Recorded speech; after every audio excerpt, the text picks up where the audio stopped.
Alright, we have more food here for you guys. We have noodles.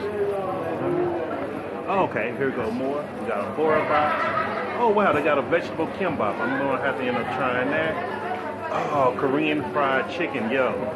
So when I was living in South Korea, there was a place that had Korean fried chicken. It was so good. It was called Crazy Chicken.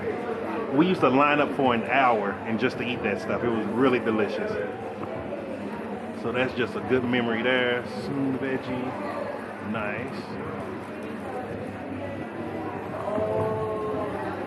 Okay, they have the actual real ramen. This is real ramen, guys. The stuff you buying in Game and Woolworths is not real ramen, just to let you know.